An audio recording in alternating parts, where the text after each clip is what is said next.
আজকে আমরা সপ্তম শ্রেণীর দ্বিতীয় পর্যায়ক্রমিক মূল্যায়ন 2025 সালের বাংলা বিষয়ের সম্পূর্ণ উত্তর সহ নমুনা প্রশ্নপত্র সেট 3 সম্পর্কে আলোচনা করব। তো চলো এই ভিডিওতে ক্লাস 7-এর সেকেন্ড ইউনিট টেস্ট 2025 বেঙ্গলি সাবজেক্টের এই কোশ্চেন পেপার এবং তার উত্তরগুলো দেখে নিই। সেকেন্ড ইউনিট টেস্টে তোমাদের 50 নম্বরের পরীক্ষা হবে, সময় থাকবে 1 ঘন্টা 30 মিনিট। এই প্রশ্ন এবং উত্তরের পিডিএফ ফুল আমাদের সহজ লেসন অ্যাপের মধ্যে দেওয়া আছে। অ্যাপের লিঙ্ক ডেসক্রিপশন বক্সে রয়েছে, সেখান থেকে তোমরা অ্যাপটিকে ডাউনলোড করে প্রশ্ন উত্তরের পিডিএফগুলো নিতে পারো। পিডিএফগুলো কিন্তু পেইড কোর্সের মধ্যে দেওয়া থাকবে এবং সেখানে ভিডিওগুলোও দেওয়া থাকবে। তো দেখো, এই প্রশ্নপত্রের 1 নম্বর থেকে বলা হচ্ছে সঠিক উত্তরটি বেছে নিয়ে লেখো। এখানে 12টি প্রশ্নের উত্তর লিখতে হবে। 1 × 12 = 12। একের 1 নম্বর দেখে কবিতা অনুসারে কাতুকুতু দিলে ছটপট করে কবি, গরু না রামা? তো সঠিক উত্তর কী হবে? গরু। ওকে। একের 2 নম্বর হচ্ছে মজা নদী বর্ষায় বিদ্রোহ করে 10 মাস, 12 মাস, 6 মাস না 8 মাস? তো সঠিক উত্তর এখানে কী হবে? 12 মাস। একের 3 নম্বর চিতাবাঘ দৌড়াতে পারে ঘন্টায় 36 মাইল, 100 মাইল, 80 মাইল না 70 মাইল পর্যন্ত? তো চিতাবাঘ দৌড়াতে পারে ঘন্টায় 70 মাইল পর্যন্ত। এরপর হচ্ছে একের 4 নম্বর দেখে টনটন এটি যে জাতীয় শব্দ তা হলো যৌগিক শব্দ, শব্দ দ্বৈত, ধনাত্মক শব্দ? তো টনটন এটা হচ্ছে ধনাত্মক শব্দ। একের 5 নম্বর যোগ রূঢ় শব্দের উদাহরণ হলো পঙ্কজ, হরিণ না পাঠক? সঠিক উত্তর হচ্ছে পঙ্কজ। একের 6 নম্বর হচ্ছে বেশ অনেকক্ষণ পর দেখলাম এক দেবদূত মঞ্চ আলো করে দাঁড়িয়ে আছেন। এখানে দেবদূতকে কাজী নজরুল ইসলাম, নেতাজি না রামকুমার চট্টোপাধ্যায়? তো এখানে দেবদূত হচ্ছেন কে না নেতাজি, ঠিক আছে, নেতাজিকে বলা হয়েছে। একের 7 নম্বর একটি বিপরীতধর্মী শব্দ জোড় হলো মাথা মুন্ডু, ভালো মন্দ না বকা ঝকা? তো বিপরীতধর্মী শব্দ জোড় হচ্ছে ভালো মন্দ। একের 8 নম্বর আয় বুঝে ব্যয় করে যে তাকে কি বলা হয়? মিতব্যয়ী, কৃপণ না হিসাবি? তো যে আয় বুঝে ব্যয় করে তাকে বলা হয় মিতব্যয়ী। এরপর একের 9 নম্বর শুদ্ধ বানানের শব্দটি লেখো। সহযোগিতা, ক্রমশ, অংশ, ভূমিস্বাদ। এখানে 4টি বানান দেওয়া আছে, তো এখানে ভূমিস্বাদ এটা সঠিক উত্তর তোমরা লিখবে। এরপর দেখো একের 10 নম্বর দেখে বাচ্চারা চোর চোর খেলছে। চোর চোর শব্দ দ্বৈতটি ব্যবহৃত হয়েছে অনকর অর্থে, দ্রুত অর্থে, আসন্ন অর্থে, বহুলতা অর্থে? সঠিক উত্তর হবে অনকর অর্থে। একের 11 নম্বর হচ্ছে তৎসম শব্দ ঋকারের পর মূর্ধন্য স হয়। তার একটি উদাহরণ হলো অভিষেক, শ্রী চরণেশ্বর, ঋষিরা, অনুষ্ঠান? এখানে সঠিক উত্তর হবে ঋষি। এরপর একের 12 নম্বর হচ্ছে বাঁশি শব্দটি হলো যৌগিক শব্দ, রূঢ় শব্দ, যোগ রূঢ় শব্দ, ধনাত্মক শব্দ? তো বাঁশি এটা হচ্ছে যোগ রূঢ় শব্দ। এরপর হচ্ছে একের 13 নম্বর হাতির গতি ঘন্টায় 25 মাইল, 35 মাইল না 45 মাইল? তো হাতির গতি হচ্ছে ঘন্টায় 25 মাইল। মেঘচোর গল্পে অসীমার বয়স 27 বছর, 47 বছর না 37 বছর? তো মেঘচোর গল্পে অসীমার বয়স হচ্ছে 27 বছর। এরপর হচ্ছে দেখো এটা হবে একের 15 নম্বর নোট বই কবিতায় ছেলেটির হাতে ছিল পেন্সিল, নোট বই, কলম না পেন্সিল ও নোটবুক? তো সঠিক উত্তর এখানটা হবে পেন্সিল ও নোটবুক। এরপর একের 16 নম্বর দেখে স্মৃতিচিহ্ন কবিতায় কাল স্রোত বলতে কি বুঝিয়েছেন? কবি বুঝিয়েছেন নদীর স্রোত, সময়ের স্রোত না ঝড়ের স্রোত? তো সঠিক উত্তর এখানে হবে সময়ের স্রোতকে তিনি বুঝিয়েছেন। নেক্সট ঝনঝন শব্দটি একটি যৌগিক শব্দ, ধনাত্মক শব্দ, অনকার শব্দ না রূঢ় শব্দ? তো ঝনঝন হচ্ছে একটি ধনাত্মক শব্দ। এরপর এ কলমে লেখা যায় না রেখাঙ্কিত পদটির কারক হলো কর্তৃকারক, কর্মকারক, করণকারক না অপাদান কারক? তো এ কলমে লেখা যায় না, এই যে কলমে এটা হচ্ছে করণ কারক, ঠিক আছে। একটা 19 নম্বর বিপরীতার্থক শব্দ দ্বৈতের উদাহরণ কোনটি? বাড়িঘর, অল্প বিস্তর না ধারে কাছে? সঠিক উত্তর এখানে হবে অল্প বিস্তর। এরপর হচ্ছে বাঙালি পদবের ইংরাজি ধরনের উচ্চারণে কোন স্বরচিহ্ন হয়? হ্রস্ব, দীর্ঘ না প্লুত? সঠিক উত্তর এখানে হবে হ্রস্ব স্বরচিহ্ন হয়। ওকে। 2 নম্বর দেখে একটি বাক্য উত্তর লিখতে হবে। এখানেও 12টি প্রশ্নের উত্তর লিখতে হবে। 1 × 12 = 12 নাম্বার। দেখো 2 এর 1 দেখে সং সপ্তাহে কতবার পোস্ট অফিসে যায়? তো সং সপ্তাহে 3 বার পোস্ট অফিসে যায়। 2 এর 2 নম্বর সোনা হোটেল বলার কাছে মাকুর কী নাম বলেছিলেন? এখানে উত্তর লিখবে বলেছিল কি বেহারি, এই নামটা বলেছিলেন। হার্ভার্ড বিশ্ববিদ্যালয় কোথায়? উত্তর লিখবে আমেরিকার ম্যাসাচুয়েটসে, ঠিক আছে।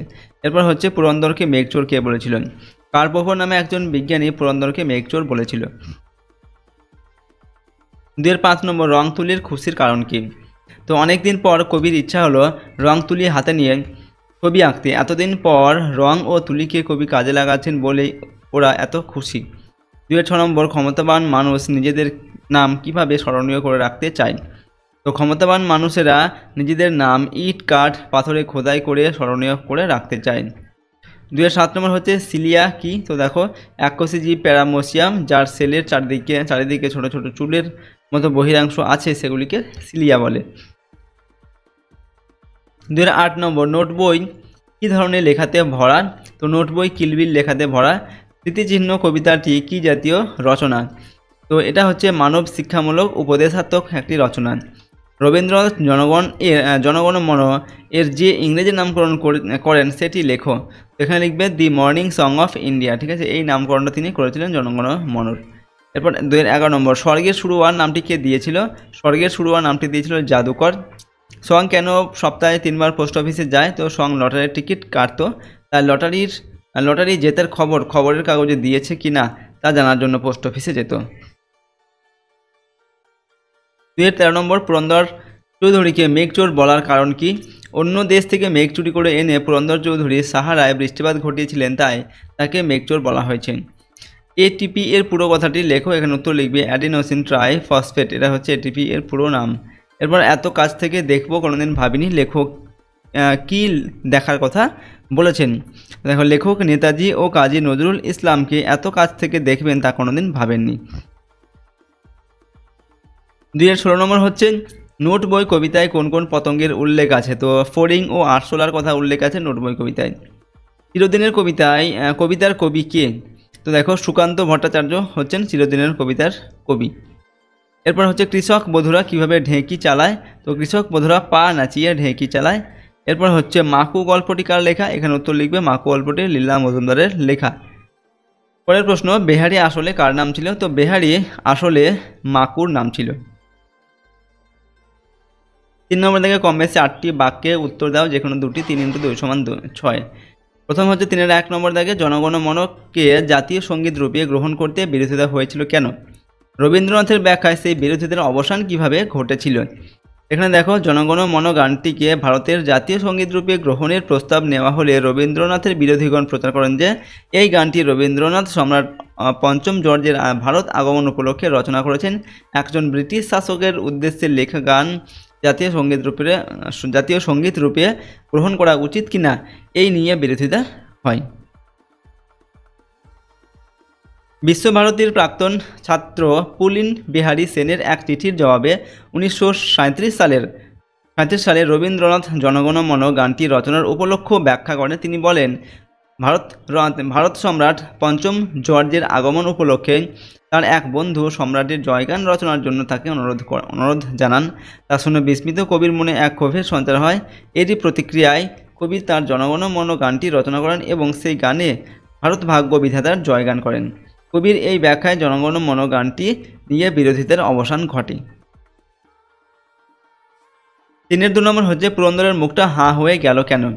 তো কার্পভের মেয়ে অসীমা কম্পিউটারে প্রোগ্রাম করে রেখে রকেটটিকে বায়ুমণ্ডলের বাইরে নিয়ে এসেছিল। রকেটটি বায়ুমণ্ডল ছাড়িয়ে পৃথিবীর অনেক ওপরে চলে এসেছে শুনে পুরন্দরের মুখটা হাঁ হয়ে গেল। 3 নম্বর, ডুবে গেলাম তবলার বলে কে কেন এমন আচরণ করেছিলেন? কাজী নজরুলের গান রচনার লেখক রামকুমার চট্টোপাধ্যায় এমন আচরণ করেছিলেন। কেন করেছিলেন? না, কাজী নজরুল ইসলামের গান শুনে উত্তেজনায় লেখকের রক্ত টকবক করে ফুটতে আরম্ভ করেছিল। লেখকের মনের মধ্যে কি হলো তা তিনি নিজেই বুঝতে পারলেন না। তিনি রাস্তা দিয়ে ছুটতে গাড়ি দিয়ে চলে এলেন। নিজের উত্তেজনাকে কমাতে লেখক তার প্রিয় সঙ্গী তবলাকে কাছে টেনে নিয়ে তবলার বলে ডুবে গেলেন। 3-4 নম্বর, কয়েকটি হক জাতীয় পাখির নাম লেখো। কয়েকটি হক জাতীয় পাখি হলো চিল, ঈগল, বাজ, পেঁচা, এইগুলো। 4 নম্বর দাগে কম বেশি 8টি বাক্যে উত্তর দাও, যে কোনো দুটি। 3 × 2 = 6। তার 1 নম্বর দাগে, সবুজ ফসলে সুবর্ণ যুগ আসে কথাটির মধ্য দিয়ে কি বলতে চাওয়া হয়েছে? তো কবি সুকান্ত ভট্টাচার্যের লেখা চিরদিনের কবিতাটিতে একটি গ্রামের বৃষ্টি ভেজা এক দিনের ছবি তুলে ধরা হয়েছে। সেই শান্ত গ্রামটিতে বছরখানেক আগেই ঘটে গিয়েছে এক ভয়াবহ দুর্ভিক্ষ। ফলে খাবারের খোঁজে অনেক মানুষ সেই সময় গ্রাম ছেড়ে চলে গেছে। আবার কষ্টের সেই দিনগুলো পার করে বেশ কিছু মানুষ আজও সেই গ্রামে বাস করছে। তাদেরই মধ্যে এক কৃষক বধূ জল আনবার পথে থমকে দাঁড়িয়ে ঘোমটা সরিয়ে দেখে খেতে সবুজ ফসল ধরেছে।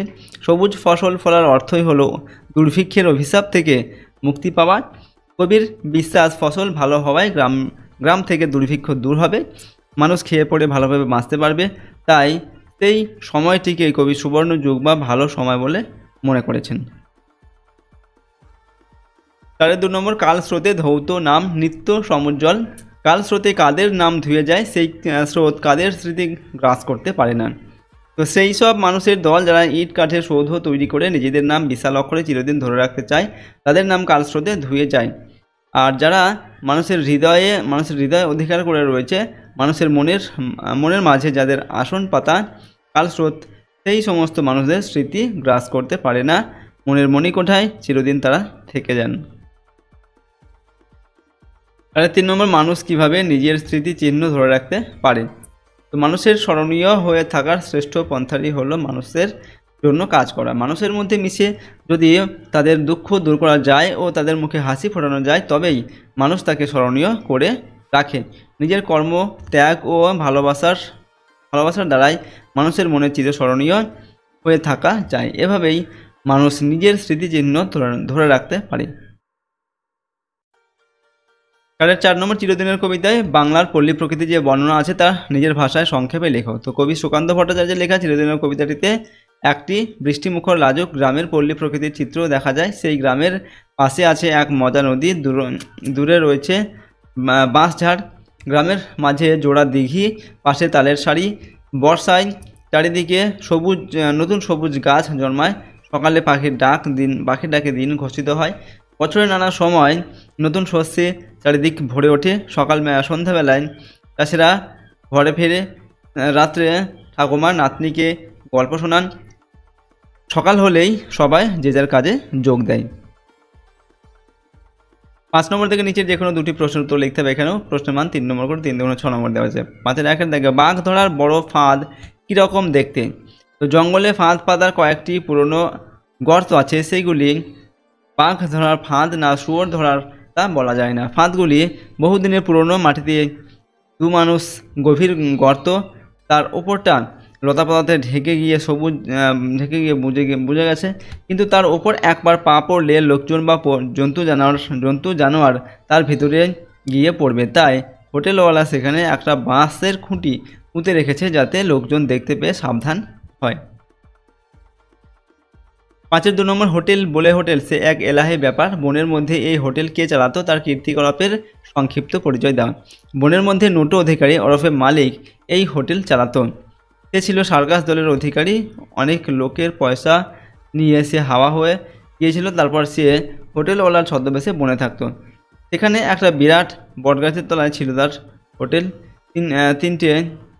তিনটে পাথর সাজিয়ে তার ওপর রান্না হতো।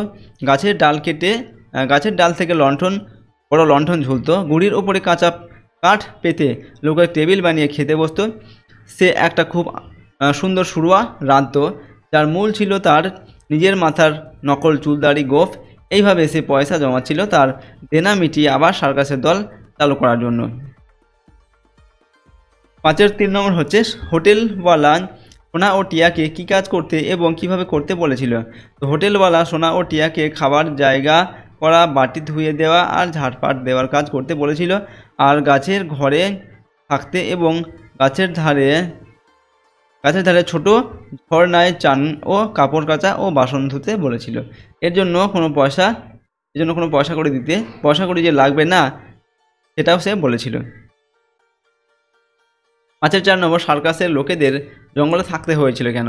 সার্কাসের অধিকারী মশাই সার্কাসের জন্য ঝাড়বাতি কিনিয়ে সকলের জন্য নতুন পোশাক বানিয়ে চারদিকে নতুন খেলার বিজ্ঞাপন দিয়ে খেলা শুরু হওয়ার আগেই কোনো জিনিসের দাম না দিয়ে পালিয়ে গিয়েছিল। এখন অধিকারী মশাই নিখোঁজ, তাই ওদের নামেই পরোয়ানা বেরিয়েছে। তাই সার্কাসের লোকেরা জঙ্গলে থাকে।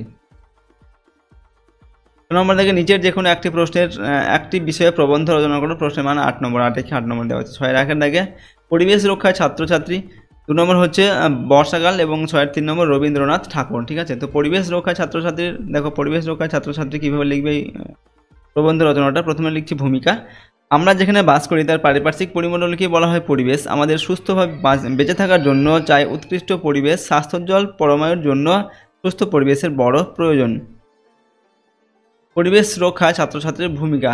তবে এ ব্যাপারে ছাত্রছাত্রীর ভূমিকা যথেষ্ট গুরুত্বপূর্ণ। ছাত্রছাত্রীর জীবনটাই তো সুন্দর, পবিত্র, নির্মল। তারা নিয়মিতভাবে স্কুলের পরিবেশ সুন্দর ও পরিচ্ছন্ন রাখার কার্যকরী ভূমিকা গ্রহণ করে থাকে। তাই সামাজিক পরিবেশ রক্ষায়ও তাদের এগিয়ে আসতে হবে। তারা যেমন হাতে কলমে পরিচ্ছন্নতার কাজ করবে, তেমনি নাগরিকদের মধ্যে সচেতনতা সৃষ্টির জন্য তাদের সামনে নিজেরা কাজ করে দৃষ্টান্ত স্থাপন করবে, আলাপ আলোচনা করবে, পদযাত্রা করে পদযাত্রা করে সচেতনতা সৃষ্টির চেষ্টা করবে। ওকে, এরপর হচ্ছে এর ফলে পরিবেশ সুন্দর হয়ে উঠবে। ছাত্ররা প্রথমে তাদের গৃহ পরিবেশকে পরিচ্ছন্ন ও সুন্দর করবে, তারপর তারা প্রতিবেশীদের পরিবেশকে সুন্দর করার চেষ্টা করবে। এইভাবে তারা বৃহত্তর সমাজে নিজেদের আশীর্বাদের কথা ছড়িয়ে দিতে সক্ষম হবে।